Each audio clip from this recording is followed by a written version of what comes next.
लेकिन हमने लोगों को जागरूक किया और मैंने खुद अपना छोटा लड़का जो कि 9th क्लास में है, मैंने उसका भी एडमिशन अपने गवर्नमेंट सीनियर सेकेंडरी स्कूल में कराया और गांव वालों को प्रेरित करते हैं अभी आप भी वहाँ पे करें। तो इससे पहले जैसे आपने बताया कि आपके बेटा जो है प्राइवेट स्कूल में पढ़ता था सही से? हाँ, इससे पहले मेरा बेटा प्राइवेट स्कूल में पढ़ता था। बहुत अच्छी पहल की प्रधान जी, क्योंकि जब तक ये हमारे बच्चे ही प्राइवेट स्कूल में पढ़ेंगे तो हम लोगों को जागरूक नहीं कर सकते जी। और ये पहल आपने बहुत अच्छी की है, इसके लिए आप प्रशंसा के पात्र हो। धन्यवाद सर। सरकार को भी और अपने हमारे जो भी यहाँ पे ऑफिसर हैं, डीसी साहब हैं, सीओ मैडम है या कोई भी है, हमारे गांव के अंदर एक पानी की निकासी, गंदे पानी की निकासी नहीं है, तो कृपया करके हमने उसका प्रस्ताव 2-3 दफा डाल रखा है, दे भी रखा है, MP साहब के माध्यम से भी दे रखा है।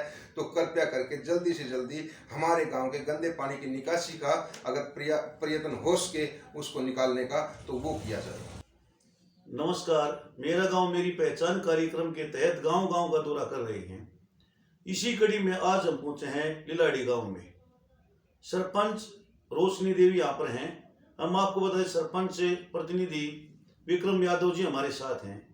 1 साल का कार्यकाल इनका पूरा हो चुका है। इस 1 साल के कार्यकाल में अभी तक क्या विकास कार्य करवाए हैं, क्या अभी चल रहे हैं, क्या भविष्य में इनकी योजनाएं हैं, जानने की कोशिश करते हैं। प्रधान जी नमस्कार। नमस्कार। सबसे पहले पूर्ण कौशिक जी मैं आपको बधाई देता हूं, धन्यवाद देता हूं आपके चैनल को और आपको कि आप हमारे गांव में हमारे जो विकास कार्य है उनके बारे में जानने के लिए हमारे यहाँ पर पहुंचे, उसके लिए आपका बहुत बहुत धन्यवाद, आभार। प्रधान जी, जैसे 1 साल का आपका कार्यकाल पूरा हो चुका है जी, इस 1 साल के कार्यकाल में अभी तक आपने क्या विकास कार्य करवाए? ऐसा है जी, सबसे मेन चीजें होती हैं गाँव के अंदर पानी की। बिल्कुल सर। हमने गाँव के अंदर टेंडर से पाइपलाइन दबवाई हैं, जो कि कार्य अभी पूरा नहीं हुआ है, चल रहा है। अच्छा। आधे से थोड़ा सा ज़्यादा गांव बचा हुआ है अभी मेन जगहों पर। मैन लो जहाँ पे ज़्यादा दिक्कत थी, परेशानियाँ थी, जैसे कि हमारी हरिजन बस्ती थी या गांव के बीच में, तो वहाँ तक हमने पानी पहुँचा दिया है। और अभी सरकार की स्कीम के तहत और पाइपें आनी हैं, हमने प्रस्ताव दे रखा है, पूरे गाँव का सर्कल बना के दे रखा है। पहले लाइन नहीं बिछी थी सर? पहले लाइनें थी, पुरानी थी, वो सीमेंट की थी पहले। अच्छा। जो गवर्नमेंट की पहले और स्कीमें थी उनके तहत बनी हुई थी और वो गांव ज़्यादा उठने के कारण वो पाइपें नीचे चली गई हैं, डैमेज हो गई हैं और जिनसे गांव के अंदर जगह जगह पाइप टूटने के कारण से गंदा पानी आने के, गंदा पानी फिर गाँव में दूषित जल मिल रहा था। जी जी जी, यही है। तो उसको देखते हुए हमने प्रयास किया तो ये नई लाइनें चालू हो गई हैं। और इसके अलावा अगर बात की जाए तो हमारा क्षेत्र झज्जर डिस्ट्रिक्ट का ऐसा क्षेत्र है हमारा कि हमारा वाटर लेवल बहुत ऊपर है, पानी जल स्तर। तो उसके लिए हम माननीय मुख्यमंत्री जी का धन्यवाद करते हैं। उन्होंने हमारे आज भी न्यूज पेपर के अंदर ये दे रखी थी भाई झज्जर रोहतक का जो भी जल स्तर का एरिया है उसके ऊपर 5 जून तक सभी वर्किंग होगी। अच्छा। तो हमने सर दे रखा था अपने गांव का भाई सोलर बोरिंग और पाइपलाइन का।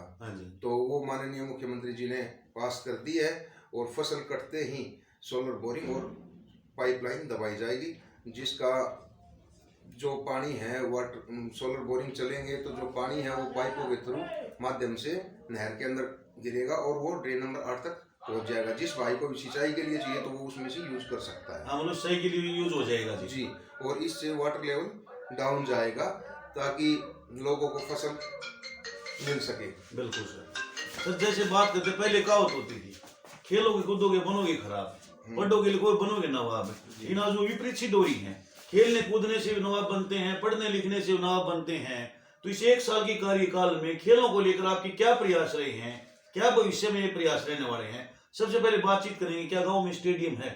सर गांव में स्टेडियम नहीं है, उसके लिए हमने प्रस्ताव दे रखा है और टेंडर होना बाकी है। अच्छा जी। अभी 2-3 दिन पहले ही मेरी BDPO साहब से और एक्शन साहब से बात हुई थी तो उन्होंने टेंडर लगा रखा है। तो टेंडर होते ही वो काम भी चालू होंगे। और रही खेल की बात तो सर हमारी सरकार ने भी खेलों पे बहुत ज़्यादा जोर दे रखा है, खेलों से भी बच्चों का भविष्य बन रहा है।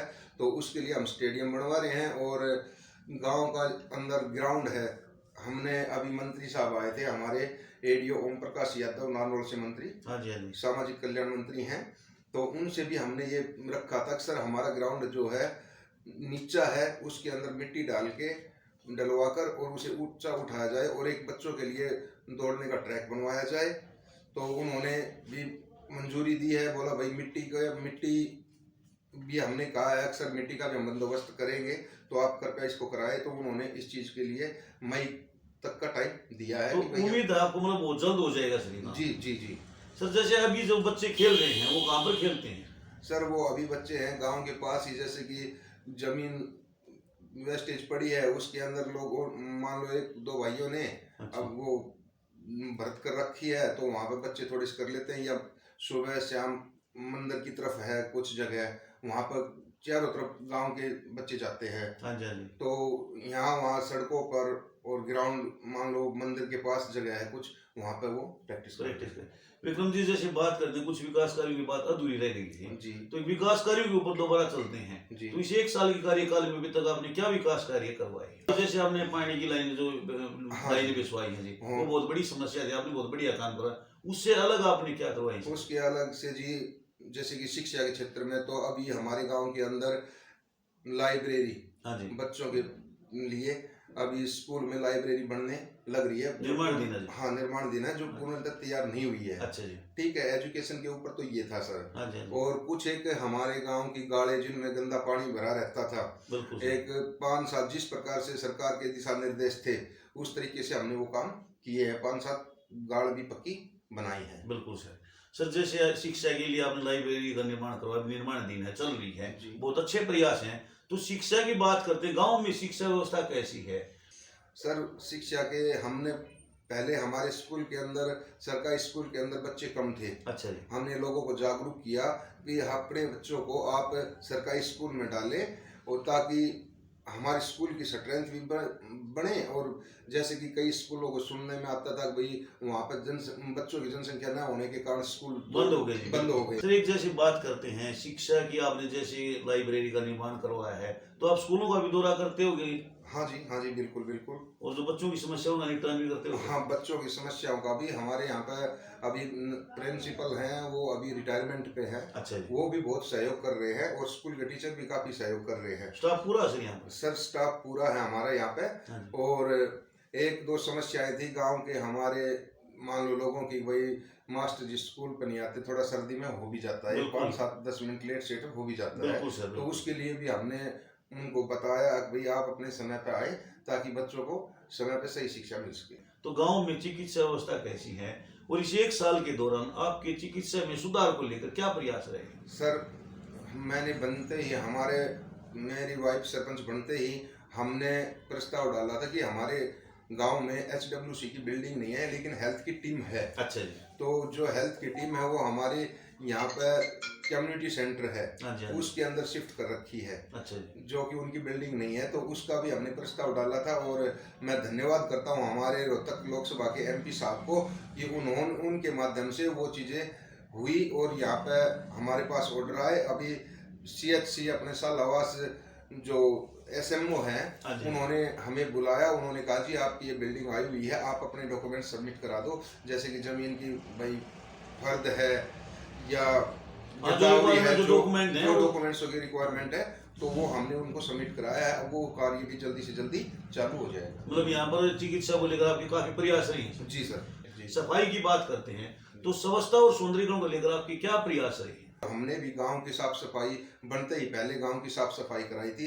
जहां भी कोई भी नाला रुका हुआ है या टूटा हुआ है, उसको हमने ठीक कराया और गांव की चारों तरफ की हमने साफ सफाई कराई। विक्रम जी एक साल के कार्यकाल में अभी तक पेड़ पौधों की बात करते हैं, तो आपने कितने गांव में पेड़ पौधे लगाए? पेड़ पौधों की बात करें तो सर ये तो ऐसा है कि पेड़ पौधों से ही हमारा जीवन चलता है। बिल्कुल सर। ठीक है, बिल्कुल जी। पेड़ पौधों की सरकार ने भी मुहिम निकाली थी, मेरी माटी मेरे देश के तहत। हाँ जी, हाँ जी। तो उसमें भी हमने 1000 पौधे लगाए थे।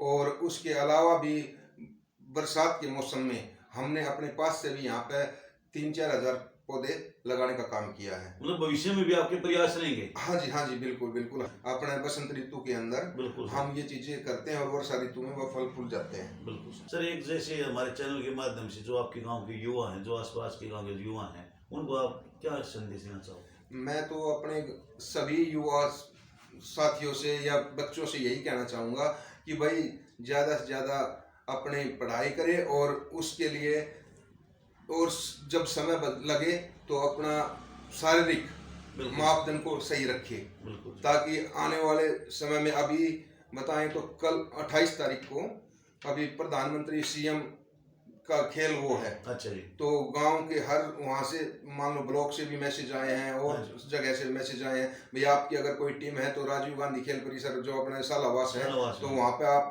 रजिस्टर्ड कराओ हाँ और जी। वहाँ पे अपनी टीम को भेजो। तो ये चीजें हमने गांव में भी ग्रुपों में भी डाल ली है हाँ जी हाँ जी भाई, ताकि युवा बच्चे जो हैं किसी भी प्रकार का गेम के अंदर अगर वो उनमें सिलेक्शन होता है तो बहुत बड़ी बात होगी जी। तो यातायात की व्यवस्था यहाँ पर कैसी है सर?